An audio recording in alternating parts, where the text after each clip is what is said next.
नाही, मी यायला निघालो होतो तेवढ्यात फोन आला आणि पाऊसही जोरात होता. आम्ही 4 वाजले होतो, मग आम्ही गेलो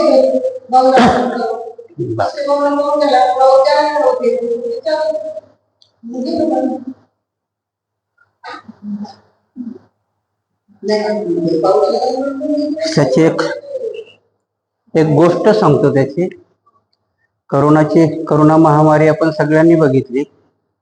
जर कधी मुंबईला गेलात तर हाजी अलीचा दर्गा आहे महालक्ष्मीला, मुंबईला, तिथं समुद्रामध्ये आहे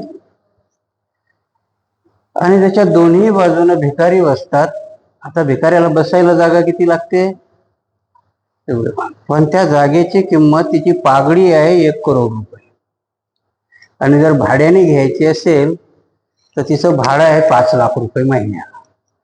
मग तुम्ही विचार करा की तिथं इन्कम किती असेल त्या दर्ग्याची. सांगण्याचा उद्देश कसा आहे की आज जाऊन कोणाला काहीच मिळत नाही. बाहेर बसणाराही देवाच्या नावानं मागतो, अल्लाच्या नावानं मागतो. आत असणारा बी देवाच्या नावानं, अल्लाच्या नावाने मागतो. आपल्या इथे आपण काहीच मागत नाही, है की नाही. शक्य झालं तर देण्याची वार्ता असते आणि मग ती आपण फुकटात देतो, म्हणून त्याची आपल्याला कोणालाच किंमत नसते ना. देणाऱ्याला बी नाही आणि घेणाऱ्याला बी नाही. देणाऱ्याला वाटतंय जाऊन काय तिथं प्रवचन तर द्यायचं, घेणाऱ्याला काय वाटतंय जाऊन तिथं प्रवचनच ऐकायचं. आणि म्हणून ह्या करोनाच्या महामारी सारखंच एक आता ही कथा आहे. ही काही तुम्हाला हाजी अलीची गोष्ट नाही सांगत, की अशी 2 भिकाऱ्याची रांग होती, पण एक भिकारी मध्ये बसायचा. मग आता त्या लोकांना ओलांडून जायचा. उद्देश काय होता की सगळ्याचे दान मला इथं भेटेल. आणि अशीच कोरोना सारखी महामारी आली, त्याच्यात तो भिकारी जागेवरच मेला, तिथं उचलताच नाही आलं. बरं, ती महामारी अशी होती की कोरोना सारखीच एक दुसऱ्याला होणार. मग तिथल्या प्रशासनानं ठरवलं की सगळ्या भिकाऱ्याला सांगितलं त्याला काही हात नका लावू, त्याला तिथल्या तिथेच पुरू म्हणे त्या भिकाऱ्याला. म्हणून आजूबाजूने गड्डा खोदायला सुरुवात केली. गड्डा खोदता खोदता काय केलं की त्या कुदळीला खाली सोन्याचा हंडा लागला आणि मग तो वर काढला तर त्या सगळ्या सोन्याच्या मुद्रा होत्या. सांगण्याचा उद्देश असा आहे की तो भिकारी त्या धनावर बसून भीक मागत होता. तसंच आहे आपलंही तसंच आहे. आपल्याजवळ बौद्ध धर्माचं धन आहे आणि आपण त्या धनावर बसून भीक मागतोय. आपल्याला माहितीच नाही की आपण केवढ्या मोठ्या धनावर बसलेलो. त्या भिकाऱ्यासारखीच आपली गत आहे. आणि म्हणून आपल्याला माहिती नसल्यामुळं आपण दुसरीकडे भीक मागत करतो. ज्या दिवशी आपल्याला ज्याला कळतं मग मात्र तो व्यवस्थित बघतो, त्या धनातलंच मग धन काढायचा प्रयत्न करतो. कारण त्या भिकाऱ्याला माहिती नव्हतं खाली धन आहे, त्याच्यावर तो बसलेला आहे आणि भीक मागतोय. आपली तीच गत आहे. आपणही आपल्या मोठ्या धनावर बसलेलो आहोत. एवढं धन आहे आपल्याजवळ की आपल्याला माहितीच नाही. ज्या दिवशी आपल्याला माहिती होतं थोडंफार, मग त्यातली एक एक सुवर्ण मुद्रा आपण काढायला सुरुवात करतो. तसंच बौद्ध धर्माचं. आणि म्हणून जेव्हा कळेल तेव्हा मात्र आपण भीक मागणार, नाहीतर आपण त्याच्यातून खर्च करायला सुरुवात करू. नाही, मग ते बुद्धाने तेच तर सांगितलंय तुम्हाला की तुमच्यात पेशन्स असायला हवेत. निर्वाण एका जन्मात भेटतं का? नाही. आणि मग म्हणून तर आपल्या अडचणी काय व्हायला लागल्यात की जसं ह्या जमान्यामध्ये सगळ्याला इझी मनी पाहिजे, नाही का. मग इझी मनी कमवायचा तर मुकेश अंबानी सारखा आणि त्यांच्यासारखा कमवावा लागतो. एक तर कारण तुम्हाला कुठलीही गोष्ट बुद्धाने सांगितली की मेहनतीशिवाय मिळणार नाही. मग ते एका जन्मात होईल का? बुद्धाने सांगितलं की जेवढी माणसं आता पृथ्वीवर आहेत याच्या 1000 पटीने लोक मेली. आणि म्हणून त्या किसा गौतमीला कोणाच्याही घरात मोहरी भेटली नाही. म्हणून तुम्हाला मरणाची भीतीच काढून टाका ना. म्हणून मी नेहमी सांगतो की मग बुद्ध धम्म काय आहे की तुमच्या मरणाच्या भीतीचा मृत्यू करणं आहे. आम्ही मरून जाऊ, काय जाऊ हे होणार नाही. कुठेतरी आम्ही परत उत्पन्न होणार आहे. तिथेही आमचा प्रयत्न तो आम्ही सुरूच ठेवू. आम्ही काय आमचा प्रयत्न सोडणार नाही. म्हणून असं आहे की आणि ज्या दिवशी आपल्याला कळेल आता काय सुरू आहे, आता अडचण कशी आहे की आता वर्षावसाचं हे संपलंय, मग आता काय चालू आहे, कठीणची वरदानाचे प्रोग्राम चालू आहे.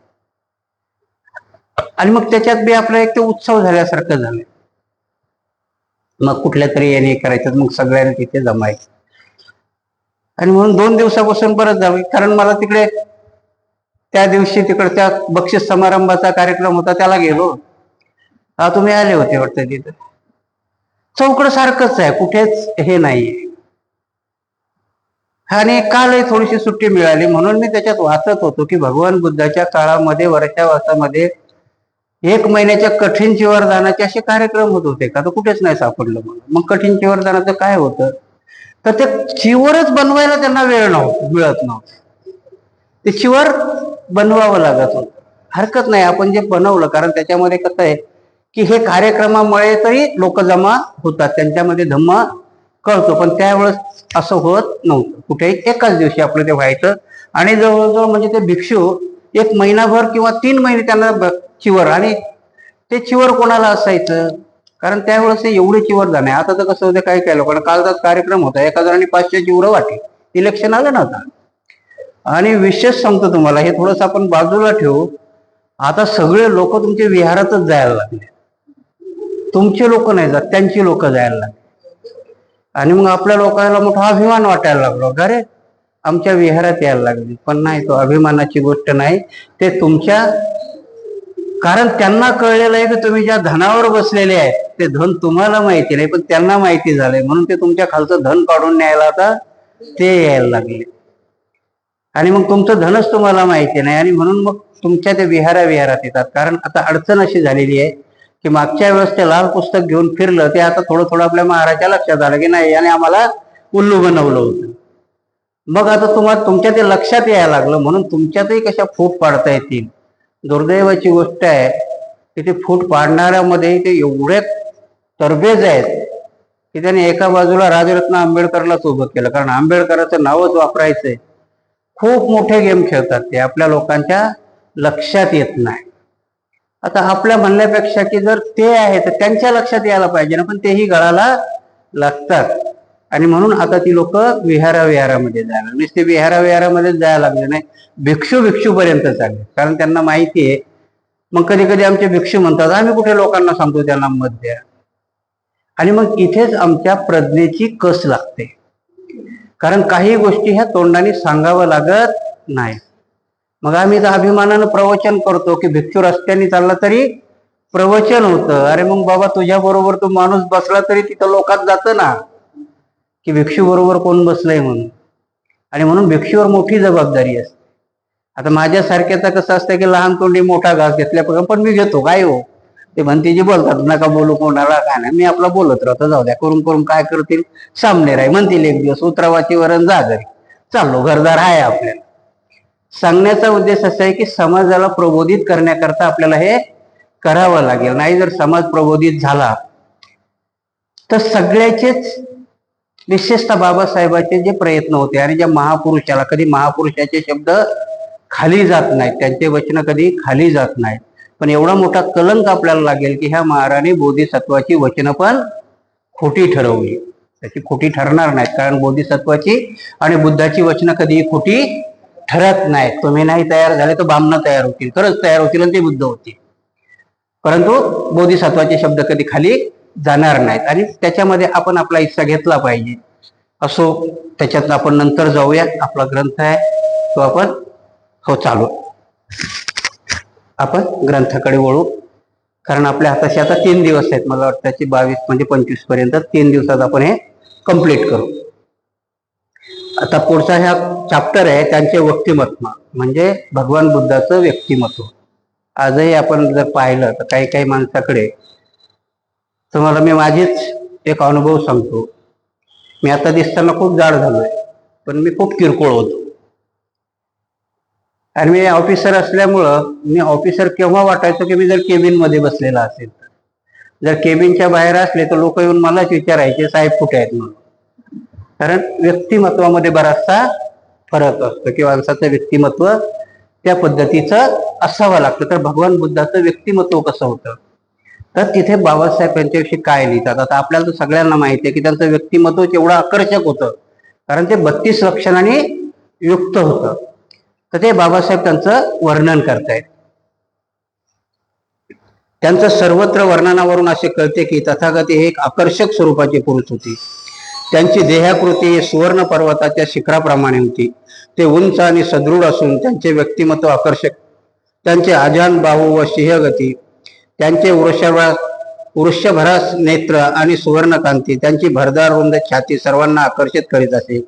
त्यांच्या भोवया, कपाळ, तोंड, डोळे, देह, हात पाय आणि त्यांची गती, त्यांचा जो देह विशेष कोणाच्या दृष्टीपथात येईल त्या त्या अवयवावर दृष्टी खिळून जाईल. भगवान बुद्ध इथं लिहितात, भगवान बुद्धाचं व्यक्तिमत्व एवढं आकर्षक होतं की त्यांच्या कुठल्याही अवयवावर जर माणसाची नजर पडली तर माणसाची दृष्टी तिथे खिळून राहायची. आणि म्हणून भगवान बुद्धाच्या ह्या वर्णनाविषयी बाबासाहेब लिहितात की त्यांच्या भोवया, कपाळ.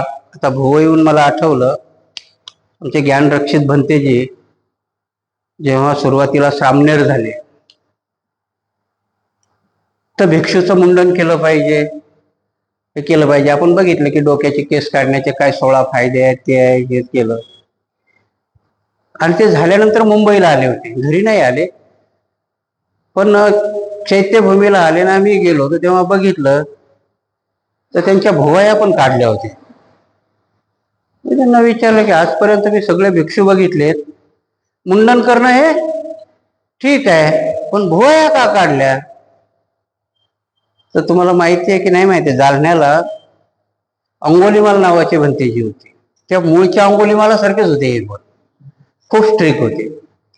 ज्ञानरक्षित भंतेजी पहिल्यापासून जसं मी बोलतो तसं बोलण्याची एक कला त्यांच्याकडे अवगत आहे. त्यांचंही भाषण चांगलं असतं, म्हणून ते सामनेर झाले. 15-20 दिवसापासूनच प्रवचन द्यायला लागले. मग आता जसं प्रवचन देता देता आता ते गुरुजी असायचे ते त्यांच्या बाजूला बसायचे, मग कधी कधी पाठीमागं जाऊन बसायचे, यांचं निरीक्षण करायचे की कसं प्रवचन देतात, काय देतात, चुकलं तर काय. त्या प्रवचनात यांची चूक तर नाही झाली, पण ते बोलता बोलता, आता ते वय पण त्यावेळेस लहान होतं ना त्यांच्यावर, 21व्या-22व्या वर्षी झाले होते. आता कुठली तरी बाई बोलता बोलता बोलली, भंतेजीच्या भोवया किती छान आहे.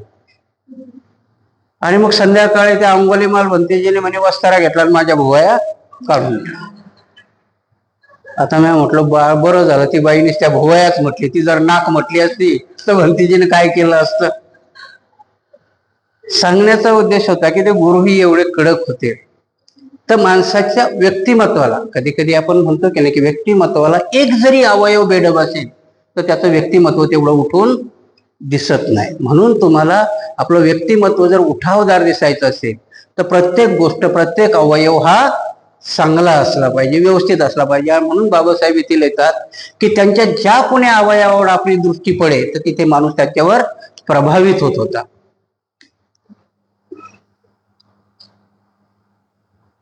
त्यांचे कोणी त्यांना पाहिले, त्यांच्यावर त्यांच्या तेजाचा, सामर्थ्याचा आणि त्यांच्या सर्वोत्तम सौंदर्याचा प्रभाव पडत असे.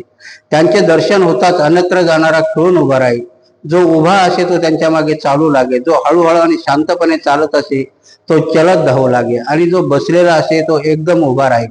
जे त्यांच्या दर्शनात येत त्यापैकी काही हात जोडून त्यांना अभिवादन करीत, काही आदराने नतमस्तक होत, काही स्नेहार्द शब्दाने त्यांच्याशी भाषण करीत, कोणीही आदर व्यक्त केल्याशिवाय निरोप घेत नसे. सर्वांना त्यांच्याबद्दल प्रेम आणि आदर वाटत असे. स्त्रिया आणि पुरुष सर्व त्यांचे भाषण श्रवण करण्यास उत्सुक असत. त्यांची वाणी अत्यंत मधुर, गंभीर, आकर्षक, कंपनात्मक आणि सुस्पष्ट अशी होती. त्यामुळे त्यांचे भाषण हे जणू दिव्य संगीतासारखे वाटायचे. त्यांचा स्वर ऐकणाऱ्यास आश्वासन पूर्ण वाटे आणि त्यांचे रूप पाहणाऱ्यास पूज्यभाव वाटे. आणि म्हणून भगवान बुद्धाची व्यक्तिमत्व किंवा त्यांची देहकांती एवढी आकर्षक होती की त्यांचं भाष्य. आताही तुम्ही बघा की काही काही गोष्टी ह्या माणसाच्या व्यक्तिमत्वावरच आकर्षित केल्या जातात, किंवा त्या व्यक्तिमत्वावर अर्ध काम तर व्यक्तिमत्वावरच असतं. पुढून येणारा माणूस एखादा जर किरकोळ एष्टीचा असेल तर पहिलाच आपला भाव काय होतो की हे काय करत आहे की नाही. हातूनंतर त्याच्या वक्तृत्वावर किंवा त्याच्या कर्तृत्वावर सिद्ध करू शकतो, नाही असं नाही. पण व्यक्तिमत्वामध्ये एक जादू असते. व्यक्तिमत्वामध्ये कुठल्याही माणसाचे असते किंवा बाईचं असे तर ते व्यक्तिमत्व एवढं प्रभावी असतं की त्यांच्याकडे पाहिल्यानंतर अर्ध माणूस प्रभावित होतो.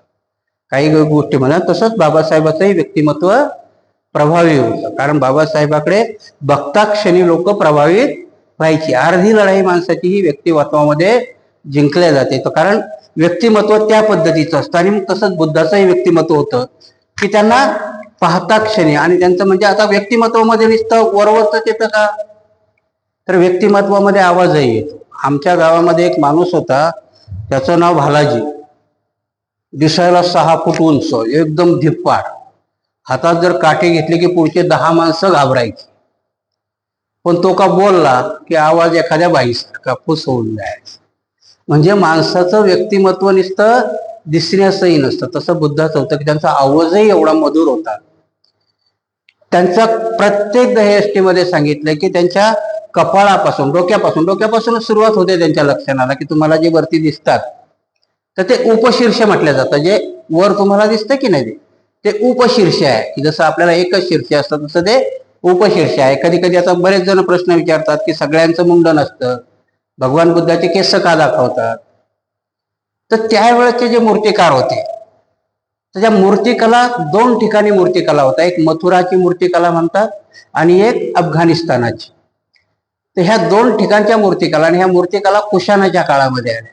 तर त्यावेळेसही मोठा वादंग झालेला आहे, कुठेही तो लक्षात येत नाही. पण त्यावेळेच्या कुशाण राज्याने जेव्हा मूर्ती तयार करायच्यात तर त्यावेळेस ते स्थविरवादी भिक्षूंनी विरोध केला होता की तुम्ही जर निश्चित बुद्धाची मूर्ती पुढे दिली तर स्थविरवाद लयाला जाईल, लोक निश्चित पूजाच करायच्या भानगडीत पडतील, आचरणाने येणार नाही. तर त्यांनी सांगितलं होतं कुशाण राज्याने की माणसाला ध्यान करायलाही काहीतरी प्रतिमा पुढे लागते. जसे ते तुम्ही जर याच्यामध्ये अभिधम्म पिटकामध्ये गेलं तर तुम्हाला विपश्यना नाही, ध्यानाकरताही तुम्हाला बऱ्याचशा गोष्टी सांगितलेल्या आहेत. ध्यान करण्याकरताही बुद्धाची प्रतिमा समोर आणावं लागतात. असे 40 प्रतीकं सांगितलेले तुम्हाला ध्यान करण्याचे. तर त्यावेळेस कुशाण राजाने तेच सांगितलं होतं. मग तेव्हा सांगितलं होतं की बुद्धाची मूर्ती तयार करायची तर बुद्धाच्या मूर्तीला 32 लक्षणांनी युक्त अशी मूर्ती बनली पाहिजे. त्यांच्या चेहऱ्याकडे जास्त जाऊ नका, पण ते 32 लक्षणांनी युक्त अशी मूर्ती दिसली पाहिजे. म्हणून आजही तुम्ही जर त्या परफेक्ट मूर्ती असतात तर त्या 32 लक्षणांनी युक्त दिसतात. आणि म्हणून त्यावेळेच्या कुशाण राज्याने ते शिर काढायचं ठरवलं. आणि मग त्यावेळेस त्यांना कळलं होतं की भगवान बुद्धाचे बाल घुंगराले, म्हणजे आपण त्याला कुरळे केस म्हणतो की नाही का, कोणाचे कुरळे केस असतात तसे भगवान बुद्धाचे होते. म्हणून त्यांनी तो एक शेप दिला त्याला, आणि मग तीच प्रतिमा रूढ झाली. तर त्या पद्धतीने भगवान बुद्धाचा जर संघ चालला तर त्यांच्या पाठीमागे आनंद असायचे. आणि सांगतात की भगवान बुद्धाचे दात एवढे शुभ्र होते की ते जर हसले तर त्याचा प्रकाश पडायचा. कारण कधी आनंद पाठीमागे असायचे, आणि भगवान बुद्धानं जर स्मित केलं तर ते आनंदाला माहिती होतं. त्याचं रहस्य ते होतं की भगवान बुद्ध जर हसले तर त्यांचा प्रकाश पडायचा दाताचा. दुसरी गोष्ट होती की भगवान बुद्धाच्या ह्या दोन्ही बोटाच्या मध्ये एक पातळ हे होता, ते पडदा होता, तो की ते एकूण तिकडे दिसायचं त्याच्यामध्ये, परंतु तो पडदा होता. म्हणून भगवान बुद्धाच्या हातून कधीही ते जर भोजनाला बसले तर एक शीतही चिवरावरती सांडत नव्हतं. आणि म्हणून अशी 32 लक्षणाने युक्त होते ते. आणि म्हणून आणि राजपुत्र होते. सुवर्णकांती एवढी होती की तिथे ते लिहितात की भगवान बुद्ध आपल्या अंगावर जर समजा कुठली धूळ साचली, काही झाली, तर आपल्या चामड्यावरती ती धूळ धुतल्यानेही लवकर जात नाही. पण त्यांचं असं होतं की अशी पुसली तरी जसं एखाद्या स्टीलच्या कपड्यावरचं कसं आपण पुसून काढलं की ते स्वच्छ होतं तसं व्हायचं. तर अनंत तर लिहितात की त्यांच्या अंगावर एखादं जर सुवर्ण जडीत एखादं चिवर ठेवलं तर ते 10 मिनिटात फिकं वाटायचं. म्हणजे त्यांची त्वचा एवढी सुवर्णकांती होती की 9 चिवर पण त्यांच्या पुढे फिकं वाटायचं त्यांच्या अंगावरती.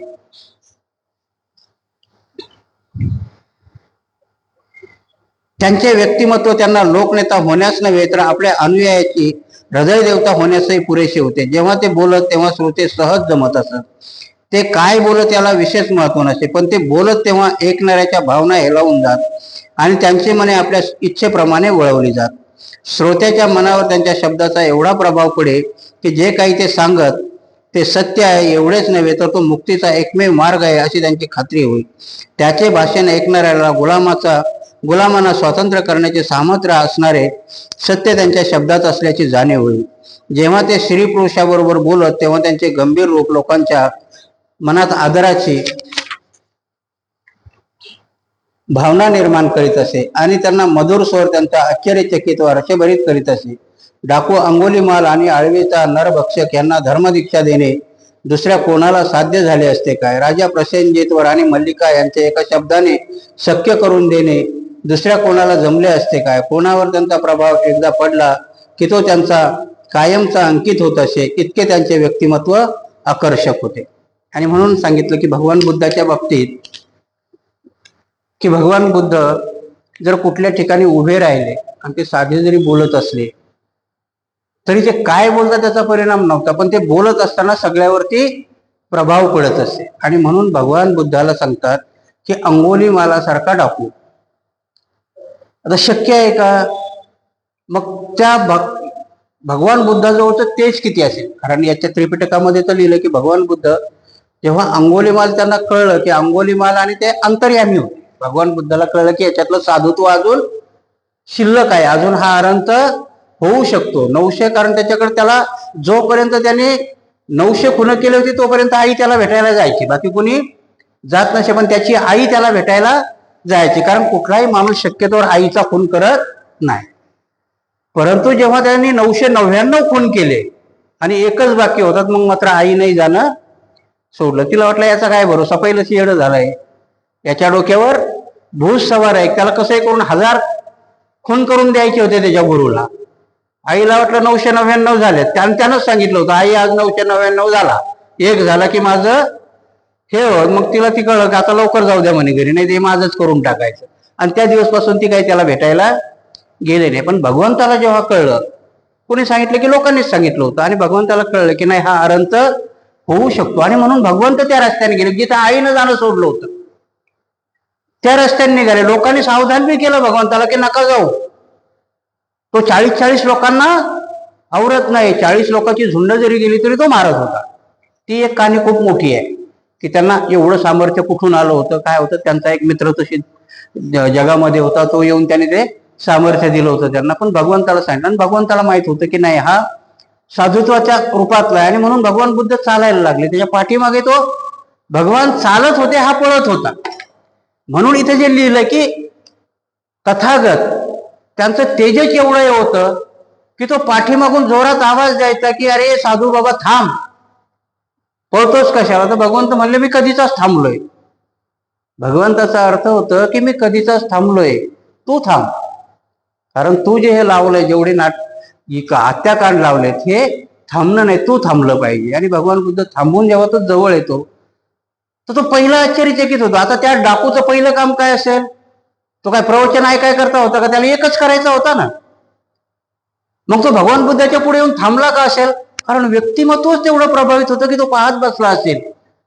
त्याने साधूही त्यावेळेस बरेच पाहिले असतील ना, पण तो म्हटला असेल हे साधू वेगळंच आहे. म्हणजे व्यक्तिमत्वाचा प्रभाव एवढा होता की तो माणूस की त्याला, आता तुम्ही विचार करा की तुम्हाला एखादं टार्गेट दिलंय, सगळं टार्गेट झालं ना, आता टार्गेट तुमच्या पुढे, तुम्ही त्याला प्रवचन देत बसाल का? पहिलं ओळखून घ्या म्हणतात. तो म्हणला असता ना 999 झालेत, 1000 यायला पहिलं मारू, नंतर बघू काय करायचं. पण भगवान बुद्धाला पुढं पाहिल्यानंतर तो स्तंभित झाला, कारण व्यक्तिमत्वच तसं होतं. आणि मग भगवान बुद्धाला तो विचारतो का अरे मी तुझ्या पाठीमागं पळतोय, तू थांबत का नाही? भगवान बुद्ध म्हणतो मी थांबलो. का करतोस हे सगळं असं? तर म्हणतो नाही, आता माझ्या गुरुला दक्षिणा द्यायचं एकच काम आहे, आणि मी तुझा खून करणार. भगवान बुद्ध म्हणतात कर, काय हरकत नाही. आणि भगवान बुद्ध त्याला सांगतात तिथे त्या झाडाची फांदी तोडायला सांगतात त्याला. तू मार, एक काम कर, ती झाडाची फांदी तोड. आणि जेव्हा तो फांदी तोडतो तेव्हा मनात ते म्हणतात की हा ऐकतोय, आपल्या गोष्टी ऐकतोय. आणि मग नंतर भगवान बुद्ध म्हणतात का हिला परत जोडून द्या. हे कसं शक्य आहे? अरे मग भल्या माणसात तू एवढी माणसं मारली, तुला त्यांना जर जिवंतच करता येत नाही तर तुला मारण्याचा अधिकार कोणी दिला? आणि मग त्याच्या डोक्यात प्रकाश पडतो की ज्याला निर्मिती करता येत नाही त्याला विध्वंस करण्याचाही अधिकार नाहीये. आणि मग भगवान बुद्धाने त्यावेळेस स्वतः सांगितलं होतं की मी ही 4 गोष्टी करू शकत नाही. भल्या माणसा तू एवढ्या लोकांना मारलंस, तुझ्यामध्ये ते साधुत्व जागृत आहे, तू माझ्या पाठीमागून ये. तो अंगुलीमाल, जो डाकू ज्याने 999 लोकांचे खून केले, तो एका तथागताच्या, आणि तेही जंगलात, दोघच आहेत, तिथे त्यांना शरण येतो. म्हणजे केवढं मोठं व्यक्तिमत्व असेल. दुसरी स्टोरी तर बाबासाहेब उदाहरण देतात की मल्लिका आणि प्रसेनजित राजाची. दोघांचाही किस्सा काय, त्यांची बऱ्याच वेळेस भांडणं होतात, पण दोघांचाही किस्सा तोच आहे की माणूस कोणावर जास्त प्रेम करतो. माणूस कोणावर जास्त प्रेम करतो. आणि त्या मल्लिकाने भगवंताचं प्रवचन ऐकलेलं असतं की माणूस स्वतःवरच जास्त प्रेम करतो, कोणा दुसऱ्यावर कोणी प्रेम करत नाही. म्हणून मी तुम्हाला मागे कथा सांगितली होती बिरबलाची आणि अकबराची. तसं कोणीच कोणावर जास्त प्रेम करत नाही. त्या बनती त्याची कथा सांगितली होती की ग्लास प्याला की माणूस उभं राहील. फक्त खाली आपल्या मनातली ही माया असते, भ्रम असतो, आपण दुसऱ्याला दर्शवत असतो, पण आपण आपल्यावरच प्रेम करतो. आणि ह्या एवढ्या वाक्यावरती राजा प्रसेनजित आणि मल्लिकाचं भांडण होतं. आणि ते प्रसेनजित राजा जेव्हा मग यांच्याकडे येतो तेव्हा भगवान बुद्ध त्यांना एका शब्दात सांगतात की राजा, तुझंही तुझ्यावरच प्रेम आहे आणि मल्लिकेचंही मल्लिकेवरतीच प्रेम आहे. स्वतःवरतीच माणसाचं जास्त प्रेम असतं. आणि म्हणून त्या आसक्तीतून ज्या दिवशी माणूस बाहेर येतो त्या दिवशी मग मात्र पूर्ण जगावर माणूस प्रेम करायला लागतो. सुरुवातीला माणसाचं स्वतःवरतीच प्रेम असतं, त्या दोघांनाही. कारण भगवान बुद्धच समजावू शकत होते. कारण एका राजाला आणि एका डाकूला दोन दोन याची टोकं आहे, त्याला समजावणं फक्त भगवान बुद्धाचंच काम आहे. तर दुसरं आपल्या 5 कोटी जनतेला फक्त बुद्धांनी समजावलं, बाबासाहेबांनी समजावलं की नाही अनाडी लोकांना आपल्या. आपण शिकले सवरलेली अजून आता समजल्या जात नाही पण त्यांना. म्हणून की ह्या लोकांमध्ये ती ताकद असते समजावण्याची. प्रत्येक गोष्ट प्रत्येकाला समजावता येत नाही. कारण कधी कधी काय होतं की सगळेच मास्टर सक्सेसफुली आहेत का? वर्गामध्ये शिकवताना काही मास्टरच्या लेक्चरला बसावं वाटतं, तर पहिली दुसरीतलंही पोरगा असेल तरी ते सांगतं की मला त्या मास्टरच्या याला बसावं लागतं. कारण ती कला किंवा ते सामर्थ्य किंवा ती क्षमता प्रत्येकामध्ये नसते. ती क्षमता भगवान बुद्धामध्ये होती. आणि म्हणून भगवान बुद्धामध्ये का होती, तर त्यांचं व्यक्तिमत्वच एवढं होतं की अर्ध काम तर त्यांच्याकडे बघूनच फत्ते व्हायचं. आणि म्हणून बाबासाहेब सांगतात की ते एवढे व्यक्तिमत्व त्यांचं सुपर होतं की राजा प्रसेनजितासारखं आणि डाकू अंगोली माल्यासारखालाही त्यांनी प्रवर्जित केलं. हा हा असेल ना आता हा असेल. प्रत्यक्ष पाहिलेल्याची साक्ष. आता बुद्धाच्या काळामध्ये काही लोकांनी ज्यांना त्यांना पाहिलं होतं तर त्या लोकांनी त्यांचं वर्णन केलेलं आहे. बाबासाहेबांनी ते थोडक्यात घेतलंय. ते बुद्धांना त्यांच्या जीवनकालात ज्यांनी पाहिले किंवा ज्यांना ते भेटले त्यांचे मत या परंपरागत समजुतीचे समर्थन करतात. साल नावाच्या एका ब्राह्मणाची अशी साक्ष काढता येईल की भगवान बुद्धांना समोर प्रत्यक्ष पाहून त्यांना त्यांच्या गौरवार्थ अशा भावना व्यक्त केल्या. भगवंताच्या समोर आल्यावर अभिवादन करून तो ब्राह्मण बसला. त्यावेळी महापुरुषांची 32 लक्षणे त्याच्या ठायी आहेत किंवा काय यासाठी त्याने त्याच्या देहाचे निरीक्षण केले आणि त्याला ती आढळली की 32 लक्षणे असल्याची खात्री झाल्यावर त्यांना संबोधी प्राप्त झाली आहे किंवा नाही ह्याबद्दल त्याला संदेह वाटला. पण त्याला स्मरले की वृद्ध ब्राह्मण किंवा आचार्य प्राचार्य यांच्या मते जे अर्थ व सम्यक संबुद्ध असतात त्यांची स्तुती केल्याने ते प्रगट होतात. म्हणून खालील शब्दांनी त्याने त्यांची स्तुती करण्याचे योजले. भगवान आपला देह निर्दोष आहे, परिपूर्ण आहे, आकर्षक आहे, सुवर्णवर्णी आहे, आपले दात चमकदार आहेत. महापुरुषाच्या ठायी असणारे प्रत्येक लक्षण या सुविकसित देहात प्रतीत होत आहेत. स्पष्ट दृष्टी, सुंदर उंच सरळ देह असणारे आपण आपल्या अनुयायात सूर्याप्रमाणे तळपणारे आहात. आपण इतके आनंदी सुवर्णवर्णे असून आपले तारुण्य एखाद्या ग्रहहीन श्रमणाप्रमाणे का फुकट घालवितात? आपण चक्रवर्ती नरेशाप्रमाणे थाटामाटाने संचार केला पाहिजे. आपली राजसत्ता 7 समुद्रापर्यंत असली पाहिजे. अभिमानी राजे तुमच्या पदरी ग्रामप्रमुख म्हणून असायला पाहिजेत. सार्वभौम चक्रवर्ती नरेशाप्रमाणे अखिल जगताचे शास्त्रे म्हणून आपण असायला पाहिजे. आनंदाने वर्णन केल्याप्रमाणे तथागताची देहकांती इतकी निर्मळ आणि तेजपुंज होती की त्यावर सुवर्णवर्णी वस्त्राची जोडी ठेवली की क्षणार्धात ते फिकट वाटू लागे. तथागताच्या विरोधकांनी त्यांना देखणापूर असे म्हटले, त्यावर नवल ते कसले. हा जो ब्राह्मण आहे शाल नावाचा, तो भगवान बुद्धाला भेटायला गेलाय. त्यावेळेसही चर्चा असतील ना. आजही जर समजा आपण बघितलं की एखाद्या भिक्षूची किंवा एखाद्या हुशार माणसाची जेव्हा चर्चा होते, एखाद्या डॉक्टरचीही चर्चा असेल, आपण म्हणतो ना की तो डॉक्टर खूप हुशार आहे, त्याच्याकडे गुण येतो. तर त्याच्याकडे जातानाही सगळी चौकशी करतच असते ना, तेव्हा भगवंताच्या विषयी सगळ्या जम्बूद्वीपामध्ये तर खूप मोठी चर्चा होती की भगवान बुद्ध सम्यक संबुद्ध आहे. तसा हा शाल ब्राह्मणही त्यांच्याकडे जातो. आणि मग आता लोकांनी सांगितलंय, हा बघतो ना की लोक सांगितलं तेवढं सगळं खरं आहे का? जेव्हा 32 लक्षणाने युक्त जेव्हा त्यांना सांगितलं जातं तेव्हा सगळे लक्षणं त्यांच्यामध्ये बघतो. आता सगळे लक्षणाने तो युक्त तर आहेच, पण त्याला परत भ्रम पडतो की यांना खरं संबोधी प्राप्त आहे की नाही. आणि जेव्हा तो काहीतरी वार्ता करतो तेव्हा त्याच्या लक्षात येतं की खरोखर तथागत भगवान बुद्धांना संबोधी प्राप्त झालेली आहे. आता ते झाल्यानंतर मग आता तो काय म्हणतोय की भगवान बुद्ध एवढं रूप चांगलं आहे, हे फुकट संन्यासीपणात घालण्यात काय अर्थ आहे? कधी कधी आजही आपण आहे की नाही, काही काही लोक म्हणतात की एवढा शिकला सवरला.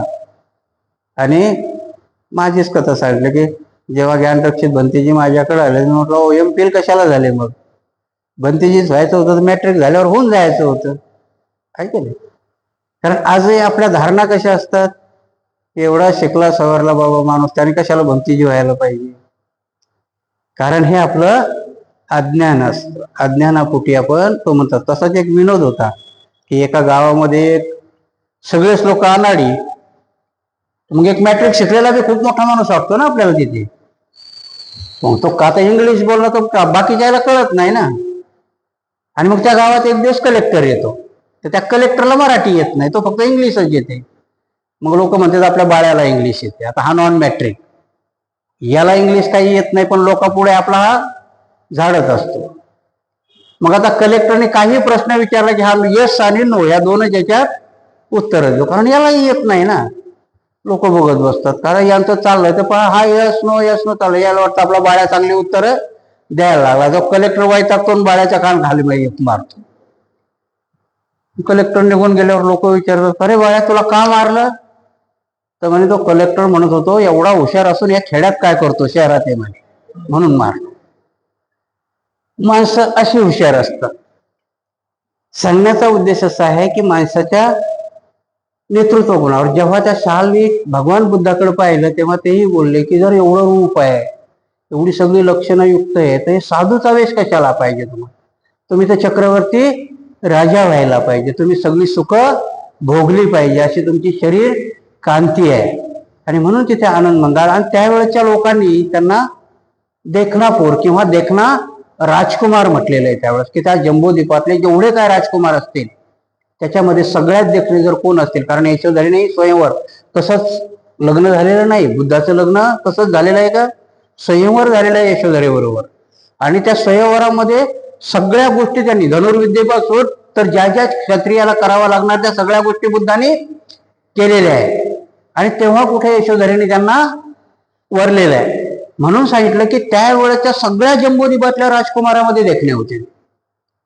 आणि भगवान बुद्धाच्या, म्हणून तो शाल नावाचा तोही एवढा प्रभावित होता की तो बोलताना बोलतो की तुम्ही संन्यासी होण्यात काही अर्थ नाही. तर बाबासाहेब इथे लिहितात की त्याचं नेतृत्व आणि सामर्थ्य. आता काही काही गोष्टीत कसं असतंय की माणसाकडे शरीरयष्टी असते, देखणेपणही असते, सगळं असतं, पण माणसामध्ये सामर्थ्यही असावं लागतं आणि नेतृत्व गुणही असावं लागतं. कारण सगळ्याच गोष्टी एकत्र मिळून येत नाही. कोणाकडे जर तुमच्याकडे शरीर सामर्थ्य असेल तर नेतृत्व गुण करण्याची तुमच्याकडे पात्रता नसते. तर भगवान बुद्धामध्ये तेही नेतृत्व गुणाची पात्रता होती, कारण ते भिक्षू संघाचं नेतृत्व करत होते.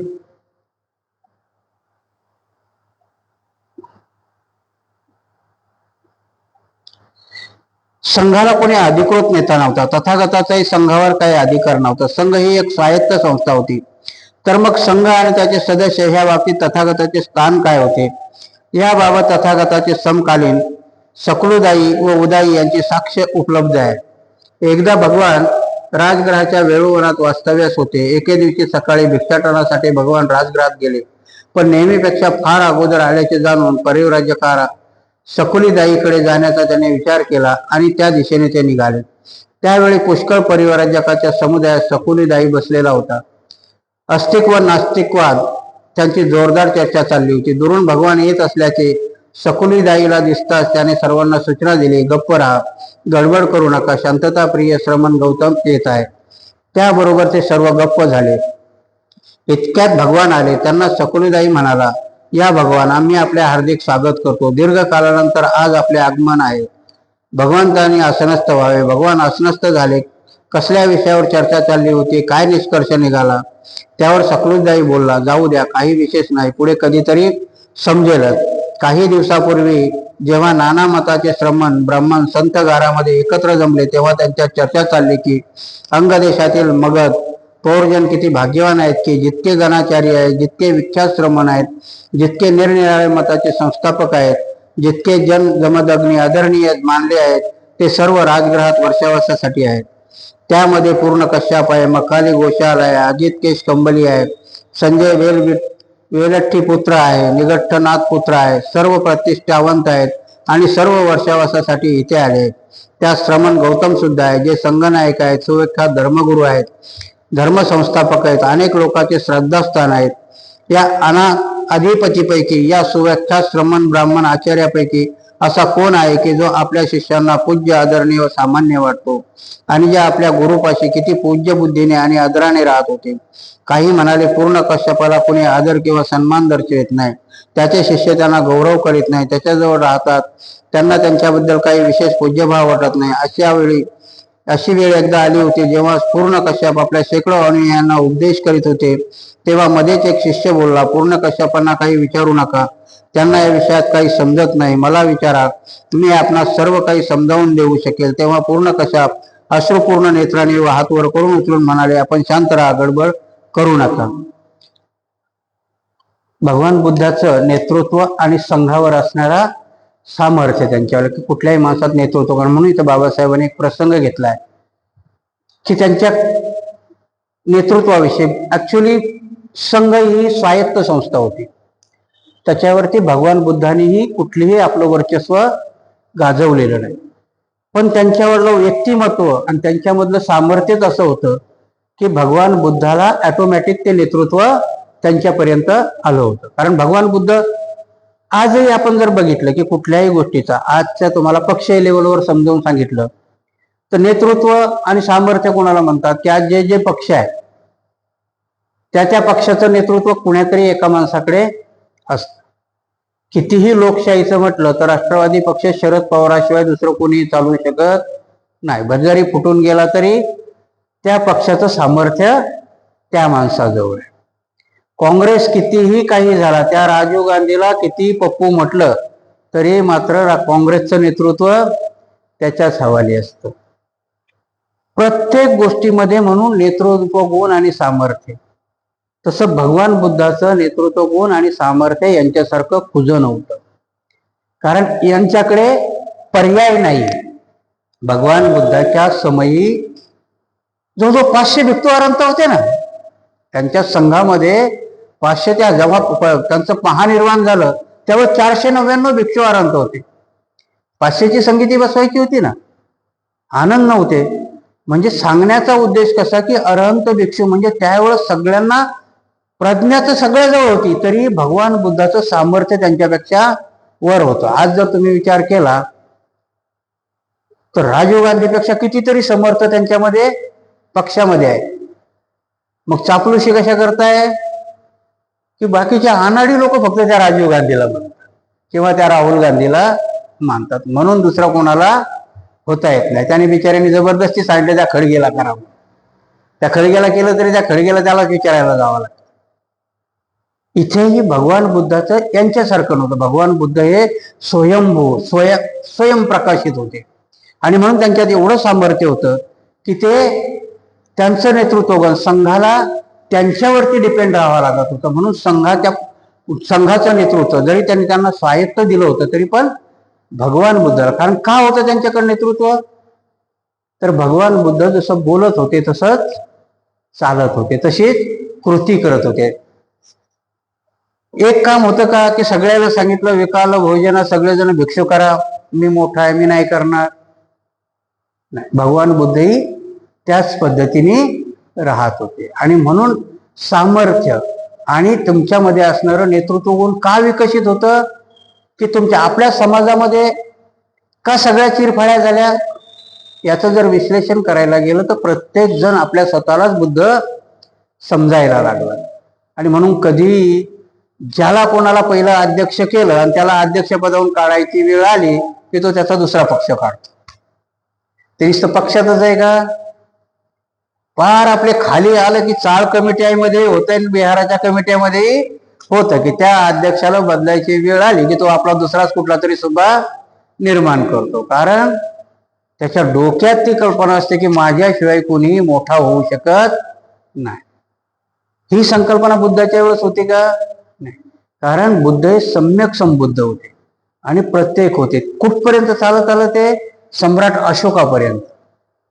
आणि मग मात्र सम्राट अशोकाच्या नंतर ही प्रथा आपल्यामध्ये घुसली, म्हणून लगेच तिथे परत पंथ झाले. कारण प्रत्येक जण आपल्याला सुपेरियर समजायला लागला. कारण बुद्धामध्ये जे सामर्थ्य होतं अशोकापर्यंत ते अरहंत भिक्षूमध्ये राहिला. अशोकाच्या नंतर मात्र ते विघटित होत गेलं आणि म्हणून त्या चिरफळ्या होत गेल्या. म्हणून भगवान बुद्धामध्ये ते नेतृत्व करण्याचंही सामर्थ्य होतं त्यांच्यामध्ये. कारण त्यावेळेचा जो पूर्ण कश्यप होता, कारण भगवान बुद्ध जर प्रवचन द्यायला लागले तर 1-1 लाखाची जरी सभा असली तरी लोक शांत असायचे. दुसऱ्याच्या कुठल्याही सभेमध्ये लोक शांत नसायचे, कारण त्यांच्या गुरुला. आणि परत 2 गोष्टी असतात की नेतृत्व त्याच माणसाचं मान्य केलं जातं की त्या समूहामध्ये तो माणूस श्रेष्ठ असायला हवा.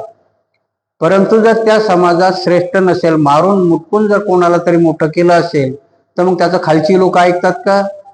आणि मग तिथे दुहीम असते किंवा चिरफळ्या निर्माण होतात. आणि म्हणून कधी कधी आपल्यातले लोक म्हणतात की बाबासाहेबाचं व्यक्तिमत्व एवढं उत्तुंग होतं हिमालयासारखं की तेवढ्या उंचीचं नेतृत्व निर्माण झालं नाही किंवा होऊ शकलं नाही. आणि म्हणून दुर्दैवाने आपल्यामध्ये बऱ्याचशा चिरफळ्या झाल्या. आणि तेवढ्या उंचीचं नेतृत्व म्हणून कधी कधी म्हणतात ना की मोठ्या झाडाखाली लहान पीक वाढत नाही. कधी तुम्ही शेतात जर गेला, शेताकडे गेला की नाही माहिती नाही, झाडाखाली कुठलीही पिकं वाढत नाहीत. म्हणून तसंच आहे की मोठ्या उंचीच्या माणसाखाली व्यक्तिमत्व विकसित होत नाहीत. बाबासाहेबांनी प्रयत्न खूप केले पण त्यावेळेसच्या लोकांनी ते मनावर घेतलं नाही. कारण त्यावेळेसही बाबासाहेबाला, तुम्हाला एक कथा सांगतो की त्यावेळेसच्या बाबासाहेबाच्या वेळेस इंग्रज सरकारने जर तुम्हाला जर आता हे सगळे लोक सांगतात की नाही वेद बीद हे कुणी इंग्रजांनी लिहिले. त्या मॅक्स मुलर नावाचा त्यांचा तत्वज्ञ होता. भारतावरती इंग्लंडला सांगितलं तुम्हाला जर राज्य करायचं असेल तर यांचे वेद आणि पुराण हे लिखित झाले पाहिजे, तर इथला ब्राह्मण श्रेष्ठत्व आहे, तुमच्या हाताखाली तो काम करेल, तुमच्या खबरी तुम्हाला देईल. आणि म्हणून त्यावेळेस सगळ्या लोकांना त्यांनी 3-3 लाखाचं अनुदान पास केलं होतं. त्यांना अनुदान पास केलं, त्याच्यामध्ये त्यांनी ते वेद आणि ते लिहायला घेतले.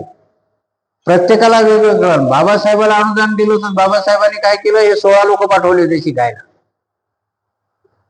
त्यातले फक्त एकच राजा भाऊ परत आले, बाकी सगळे तिकडेच राहिले. म्हणजे की काही गोष्टी ह्या आपल्याला जमून बाबासाहेबांनी त्यावेळेस प्रयत्न केले होते. कारण बाबासाहेबांना त्यावेळेस प्रश्नही विचारला होता की बाबासाहेब तुमच्या लोकांना शिक्षण, तुम्ही प्राथमिक शिक्षणावर खर्च करा ना, आणि तुमच्या ह्याच्यात कोणी शिकलेलंच नाही. बाबासाहेब बोलले प्राथमिक शिक्षण करायला एक कधी शिकून मोठे होतील, माझं वय 65 वर्षाचं आहे, मी कधीही जाऊ शकतो. मग यांची वाट बघायला मोठं व्हायला यांना 50-60 वर्ष होतील, तोपर्यंतच्या परिस्थितीमध्ये अजून प्रतिक्रांती होईल. मला तेवढा वेळ नाहीये. मी एक्स्ट्रा शिकलो तर मी एवढं करू शकलो.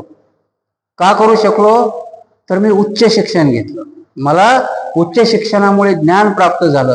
तसे मला उच्च शिक्षित बनवायचे. ते जर एकदा माझ्या बरोबर ते 16 लोक आली तर मग मात्र आम्ही या देशामध्ये हे करू. पण बाबासाहेबाला तिथे अपयश आलं. बाबासाहेबाची ती संकल्पना तिथे फेल झाली. कारण त्या 16 लोकांनी ते त्यांचं उत्तरदायित्व नाही निभावलं. आज आपल्या परीने आपण निभावतो नाही असं नाही. मी किती खडूस सारखं बोलत गेलो तरी बरेचशा काही गोष्टी आपण राजकीय लेवलवरती आपण अपयशी असलो तरी मात्र आपण धार्मिक आणि सामाजिक लेवलवर थोडेफार तरी आपण यशस्वी होतो.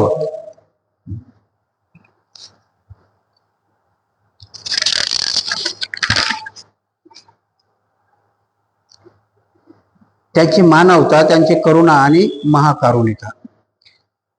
एकदा तथागत श्रावस्तीमध्ये राहिले होते, तेव्हा काही भिक्खूंनी त्यांच्याकडे येऊन तक्रार केली की त्यांच्या ध्यान धारणेत काही देवगण सतत उपद्रव देत असतात.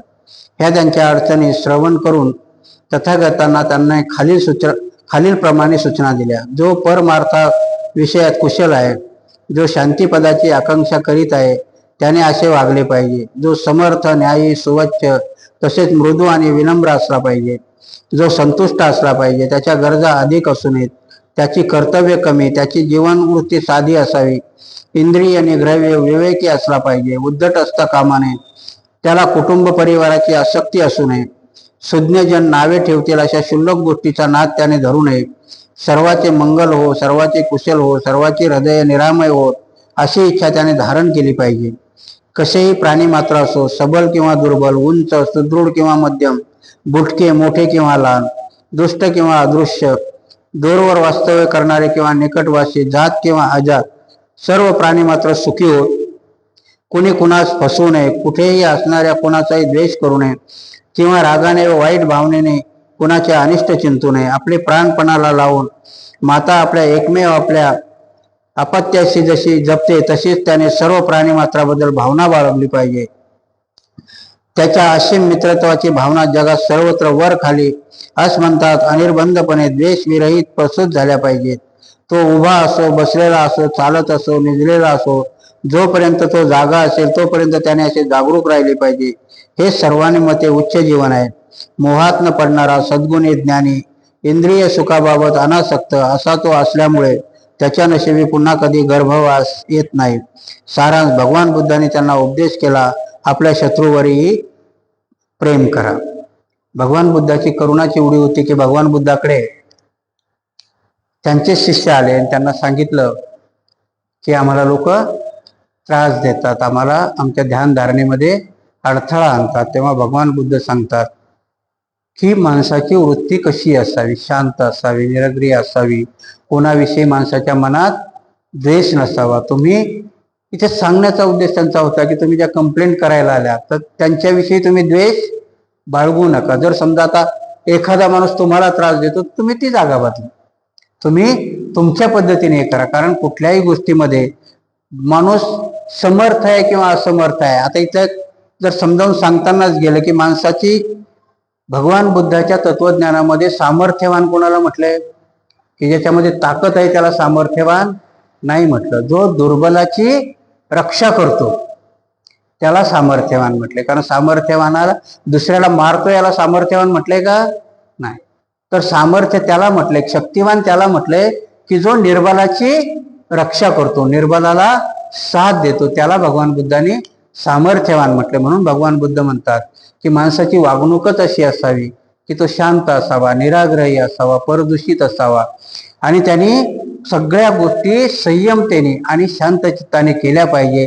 म्हणजेच त्याला परत गर्भवास, गर्भवास म्हणजे जन्म, गर्भामध्ये निवास परत नाही झाला पाहिजे, त्याला गर्भवास म्हटलं की त्याला परत गर्भवास मिळत नाही आणि म्हणून अशा वागणुकीमुळे त्याला परत निर्वाण मिळतं. म्हणून भगवान बुद्धांनी त्यांच्या त्या करुणेमुळे सगळ्यांना ते शिकवलेलं आहे. विशाखेची सांत्वना. विशाखा ही एक उपासिका होती. भिक्खूंना भिक्षा देणे हा तिचा प्रघात होता. एके दिवशी तिच्या बरोबर राहत असलेली तिची नात सुदत्ता आजारी पडली आणि तिचे निधन झाले. विशाखेचा शोक अनावर झाला. तिच्या अंत्यविधीनंतर विशाखा भगवान बुद्धापाशी गेली आणि साश्रू नयनाने एका बाजूस जाऊन बसली.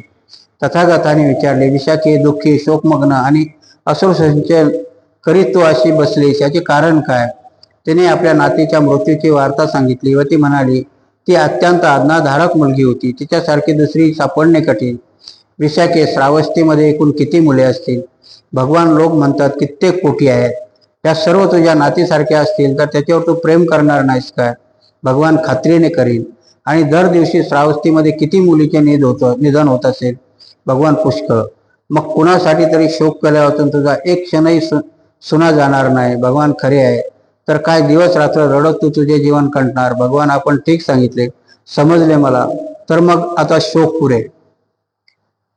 आता तुम्ही आपण हा ग्रंथ वाचताना मला वाटतंय विशाखेचे प्रकरण 3 वेळा सांगितले. आहे की नाही, की बरेचसे लोकांचं काय काय आपल्या शिकल्या सवरल्या लोकांचं ऑब्जेक्शन असतंय की बाबासाहेबांनी एकदाच विशाखेचं प्रकरण का नाही संपवलं. कारण मी तेव्हाही सांगितलं की तुम्हाला बुद्ध आणि त्याचा धम्म जर कळायचा असेल तर बाबासाहेबाचे हे 3 ग्रंथ वाचावं लागतात, की क्रांती आणि प्रतिक्रांती. कारण बाबासाहेबांनी लिहिताना विषयकाची 3 रूपं तुम्हाला 3 प्रसंगात दाखवले. इथं काय दाखवलंय की तिची नाक मरते. भगवान बुद्धाची करुणा कशी होती आणि करुणा काय शिकवतात ते. आपण करुणेची व्याख्या काय घेतो की दुसऱ्यावरती दया दाखवणं. भगवान बुद्धाच्या करुणेचा अर्थ तो नव्हता. भगवान बुद्ध विशाख्या एका ठिकाणी ती कोण म्हणून भेटलेली आहे तर दानदाती म्हणून भेटलेली, कारण ती वर मागते. तर दुसऱ्या एका ठिकाणी विशाखा एक स्त्रियाची प्रतीक भेटलेली आहे. कशी की पाऊस येतो तरी ती पळत नाही. म्हणजे स्त्रीचं सौंदर्य, स्त्रीची वर्तणूक, ह्या म्हणजे 3 प्रकारात विशाखा बाबासाहेबांनी तुमच्या पुढे आणलेली. इथे विशाखा कशी आणलेली की तिची नात वाढली, म्हणजे दुःखी विशाखा आहे. म्हणून भगवान बुद्धाचा ग्रंथ कळायला तसा पाहिला तर खूप सोपा आहे आणि तसा बघितला तर खूप अवघड आहे. कारण विशाखा 3 ठिकाणी आणली आणि 3ही ठिकाणी ती वेगवेगळ्या प्रकरणामध्ये दाखवलेली आहे. कारण आपल्याला दाखवायचंय की त्या विशाखासारखं आपल्याला होता येईल का. आता इथे विशाखा कुठली दाखवली, तिची नात वारली आणि ती भगवंताकडे येते की ती नेहमी येणार आहे. कारण विशाखा ही पूर्ण अग्र उपासिकामध्ये 1 नंबरची आहे. ती भगवान बुद्धाला त्यावेळेसच्या उपासिकामध्ये असणारी सगळ्यात वरची उपासिका कोण आहे तर विशाखा आहे. आणि ती विशाखा जेव्हा चालते तर भगवान बुद्धाच्या विहारात येऊन ती दूषित बसते, नाराज असते. भगवान बुद्ध ती आता ते अंतर्ज्ञानी असतात, नाही असताना त्यांना कळलेलं असतं, पण तरी ते विचारतात विशाखा आज नाराज दिसते, काय झालं. आणि मग ती सांगते की माझी नात वारली. भगवान बुद्ध म्हणतात की नात वारले विशाखे की ह्या राजगृहाचे, कारण त्यावेळेची राजगृहाची लोकसंख्या एवढी मोठी आहे की तिथे मला वाटते 7 कोटी त्यावेळेची त्या राजगृहाची लोकसंख्या सांगितलेली आहे. कारण तिथे एकाच वेळी, मागच्या प्रकरणात तुम्ही जर बघितलं तर ते एकाच वेळी जवळजवळ सगळेच उपासक तिथे वर्षावासाला आहे. भगवान बुद्ध आहे, निखंडीनाथ आहे, केशकंबली आहे, महावीर आहे. मग ते नगर केवढं मोठं असेल, औरंगाबाद पेक्षा तरी 1.5-2 पटीनं मोठं असेल त्यावेळेस. आणि म्हणून भगवान बुद्ध तिला इथं विषय देतात की विशाखे की ह्या राजगृहामध्ये की तुझ्या सुदत्तेसारख्या जर तुझ्या पुढे अशा मुली उभे केल्या तर तुला त्या वाटणार नाहीत का तुझ्याच आहे. तर ती म्हणते हो भगवान, तिच्यासारख्या वाटतील मला. आणि मग जर तुझ्यासारख्या वाटतील तर मग ह्या नगरीमध्ये किती असतील तिच्यासारख्या, तर ती म्हणते करोडोनी असतील. तर मग ह्या नगरामध्ये रोज मरतात किती, म्हणजे रोजच्या कोणी कितीतरी मरतात. मग जर तू असं गृहीत धर की अशा सुधारता करता तुला दुःखच करत बसायचं म्हटलं तर 1 सेकंद तरी उसंत मिळेल का, नाही मिळणार. कारण तुमच्या मनामध्ये ज्या दिवशी हे सगळं जग माझं आहे किंवा सगळे प्राणी मात्र माझे आहेत ही भावना येईल, त्यावेळेस तुम्हाला दुःख करायला आणि सुख करायला वेळ मिळेल का. कारण त्यावेळेस तुमची दृष्टी सम्यक होईल. कोण जन्माला आला तरी आनंद होणार नाही, कोण मेला तरी दुःख होणार नाही. आणि म्हणून भगवान बुद्ध इथे ते विशाखेला त्या करुणेने समजावतात की करुणे, तू जर शोक करतच बसली विशाखे तर तुला 1 मिनिटही शोक करण्यापासून थांबणार नाही. आणि म्हणून त्या भानगडीत तो पडू नको, कारण हे रोज होत राहणार आहे, हे नित्याच आहे. आपल्याच घरामध्ये नाही, हे रोज कुणी ना कुणी मरत असतं. आणि म्हणून भगवान बुद्ध त्या कधी कधी सांगतात की माणसाला जर जास्तच अभिमान झाला की त्याने 1 दिवस जाऊन मशानात बसावं आणि मग तिथं माणसाचं गर्वहरण होतं. कारण मी तुम्हाला मागे उदाहरण सांगितलं होतं की लता मंगेशकरला ऍडमिट केलं आणि तिला तो गाऊन घालायला दिला. परेशान झाली ना बाई, कारण तिच्या अंगावर 5.5 लाखाची होती. ते डॉक्टर म्हणे नाही हे उतरावं, हे काही कामाचं नाही ते. आणि म्हणून ती शेवटी लिहिते की माझ्या कपाटामध्ये एवढ्या साड्या भरलेल्या आहेत आणि एकही 2 आणि 2.5 लाखाच्या खालची नाही, पण जेव्हा मी दवाखान्यात गेले तेव्हा मात्र मला तो गाऊन घालावा लागला. म्हणजे माणसाच्या आयुष्यात तुम्ही कितीही कमवा, कितीही काही करा, परंतु आयुष्यामध्ये तुम्हाला काहीही नेता येणार नाही. आणि लता मंगेशकर त्या गाऊनवरच मेली. काही नेता येणार. ती लता मंगेशकर तर खूप छोटी झाली तेव्हा अलेक्झांडर की पूर्ण जग जिंकायला निघाला होता. त्याची शेवटला ही कहाणी कोणी सांगत नाही तुम्हाला. त्याची का गेला तो बिहारच्या सीमेवरून परत गेलाय तो.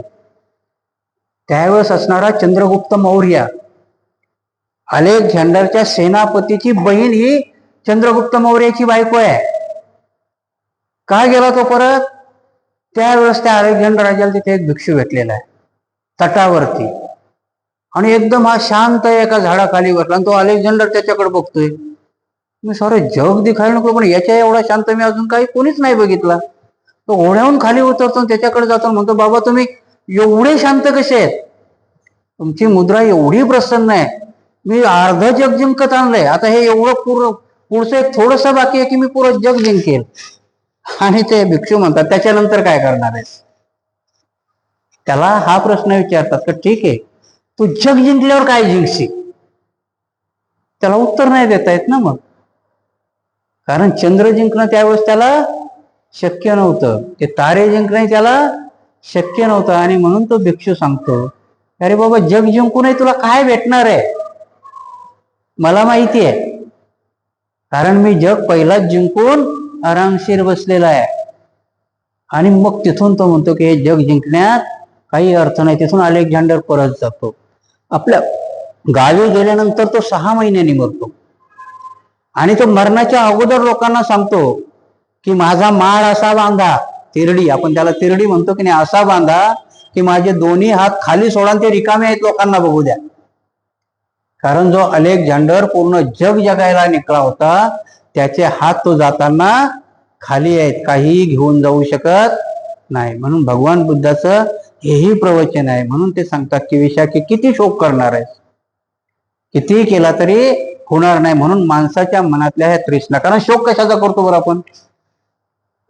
ती वस्तू आपल्या जवळची गेली हेच दुःख असतं ना तुम्हाला. का असतं? तर ती तृष्णा असते, त्याच्यामध्ये तुमचा जीव अडकलेला असतो, वासना असते, भावना असते, मुलात असते, संपत्तीत असते, घरात असते. आणि जेव्हा त्या वासनेपासून आपण बाहेर येतो मग काहीच नाही वाटणार. म्हणून मागे मी तुम्हाला सांगितलं की ह्या रोडवरती तुम्ही ऍक्सिडेंट पाहिला तर तेवढ्या पुरतं दुःख होईल तुम्हाला. परत तुम्ही घरी जाऊन काही जेवण सोडणार नाही, जेवणार ना. पण तो ऍक्सिडेंट जर तुमच्या आप्ताचा असेल तर मग मात्र घरी जाऊन तुम्हाला जेवण जाणार नाही. ही कथा आहे. कारण का तुमची त्यात आसक्ती आहे, याच्यात नव्हती. तेवढ्या पुरती हळहळ वाटली, गेलात पुढे निघून. परंतु जर तुमच्या आप्ताचा असेल किंवा आपल्या मुलाचा असेल किंवा आईचा असेल किंवा बापाचा असेल, कारण त्यात तुमची आसक्ती होती, तुम्ही कल्पनाच केली नव्हती की ते जाईल म्हणून. आणि कल्पना न केलेली गोष्ट आपल्या हातातून जाणं म्हणजे माणसाला आसक्ती होणं, दुःख होणं. कारण दुःख हे माणसाला तुमच्या वासना आणतात, तुमच्या इच्छा आकांक्षा आणतात. म्हणून ते विशाखेला सांगतात की किती लोक करणार. तू असं गृहीत धर की ह्या राजग्रहामधल्या तुझ्या सुदत्ता या सगळ्याच आहेत आणि रोज एक मरते, मग किती किती रडणार आहेस? म्हणून हा शोक सोडून दे, तृष्णा याच्या पाठीमागच्या सोडून दे. जे आपल्याला चांगलं करता येतंय तेवढं करत राहा. आणि म्हणून तुम्हाला मग त्याच्यामध्ये सुख मिळेल, त्याच्यामध्ये आनंद मिळेल. आता तुम्ही विचार करा, मी एक प्रश्न विचारत असतो की कुठल्याही धर्मातला माणूस असो, कुठेही गेला तर काय मागतात माणसं? गाडी द्या, बंगला द्या, है की नाही, पैसा द्या. कशा करता मागत असतात? सुखा करता. डायरेक्ट सुखच मागणं. मग हे इन्स्ट्रुमेंट आहेत. काय ते? अवजार आहेत. आपल्याला वाटतंय सुखाची अवजार आहेत, पण ही सुखाची अवजार आहेत का? भगवान बुद्ध म्हणतात नाही, कारण तुम्ही डिमांडच चांगली करत नाही. भगवान बुद्ध काय म्हणतात की डिमांड ती असेल, तुम्हाला काय पाहिजे? गाडीची अपेक्षा काय आहे? बंगल्याची अपेक्षा काय? की त्या बंगल्यात गेल्यावर मला सुख लाभेल. बंगला बांधला त्या याच्यात गेला तरी काही याला सुख लाभत, झोप येतच नाही. मग काय अडचण असते? तर कर्ज काढलेलं असते बंगला बांधायला, त्याचा हप्ता भरायचा असतो. गाडी घेतली की तिचा EMI असतो. म्हणजे अपेक्षा आपण विचार करतो की एखादा नेमकाच कलेक्टर झालाय, त्याला सुख कशात वाटतं की सगळ्यात सुंदर बायको भेटली पाहिजे. करतो मी सगळ्यात सुंदर बायको, लग्न केल्यावर करतोय निश्चित सुंदर आहे, भांडकुदळ जास्त आहे, झालं सुख. सुख आहे का? आणि मागताना फक्त आम्ही सुखाची अवजारं मागतो, सुख मागत नाही. सुख मागायचं ते तुमच्या हात आहे, मान्यावर आहे. आणि म्हणून मन हे फक्त विचार करतं, सुख देत नाही. त्याला साधं उदाहरण सांगतो की तुम्ही एका बाजूच्या घरात आहात, दुसऱ्या बाजूच्या घरात एखादं म्हातारं खोकलतंय. ते एवढं खोकलतंय, तुम्हाला राग येतो की नाही? मनातून माणूस म्हणतो की मरत बी नाही, ज्याला रोज झोपाचं खोबरं करतंय. आणि एक दिवस खरंच ते बिचारं शांत होतंय. मग मात्र तुमचं मन म्हणतं अरे रे आज खोकलं नाही, गेलं वाटतंय. तेच मन तुमचं करुणेने भरून येतं, गेलं वाटतंय. बेचैन होता त्यानेही तुम्ही झोपत नाही, गेलं वाटतंय. कारण रोज खोकता त्यानेही बेचैन असता आणि ते शांत झालं म्हणूनही बेचैन असतं. म्हणून कुठलीही गोष्ट सुख तुम्हाला देत नाही. सुख ही आंतरिक गोष्ट आहे. कारण जर मनानं ठरवलं, म्हणून सांगतात ना की तुम्हाला गोंधळामध्ये समाधी लागली पाहिजे. गोंधळामध्येही समाधी लागली पाहिजे. का लागत नाही? कारण आमचे सगळे इंद्रिय आमचे गुलाम नाहीत, आम्ही इंद्रियाचे गुलाम आहेत. ध्यानाला बसलं की आमचे कान मात्र सगळं ऐकायला मोकळे असतात. डोळे लावून बघा किती त्रास होतो तिथं. शांत मन होतच नाही, सगळे इंद्रिय ऍक्टिव्ह होतात तुम्ही ध्यानाला बसले.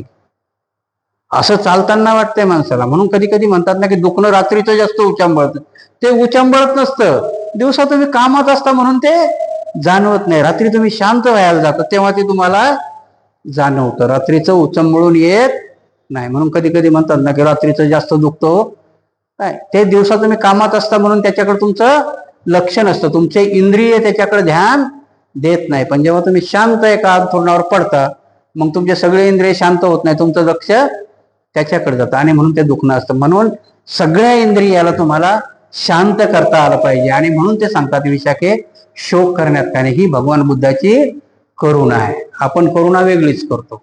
भगवान बुद्धांनी करुणा अशा केल्या की आपल्यामधली ज्ञान प्राप्ती केली, आपल्यातला शोक घालवण्याचा प्रयत्न केला, आपल्यातलं दुःख मिटवण्याचा प्रयत्न केला. आणि म्हणून ते विशाखेला सांगतात की विशाखे नाथ काय, सगळे तूही मरणार आहे. आणि ज्या दिवशी आपल्याला कळतं मग त्या दिवशी आपल्याला वाटतं की आपण त्याचं स्वागत करू. म्हणून आज मी सांगतात की सगळ्यात जास्त भीती आपल्याला मरणाची आहे. ज्या दिवशी तिचं स्वागत करायला शिकाल त्या दिवशी मात्र तुम्ही सुखी आहात. मग शांत झोप येईल तुम्हाला. कारण मरणानुस्मृतीमध्ये तेच सांगितलं की सकाळी उठल्या उठल्या म्हणायचं अरे वा मी जित्ता आहे. रात्री मरू शकलो असतो पण आता मी जिवंत दिवसभर काम करत आहे. परत झोपताना बघायचं अरे मी दिवसभर चांगला आहे, झोपतो.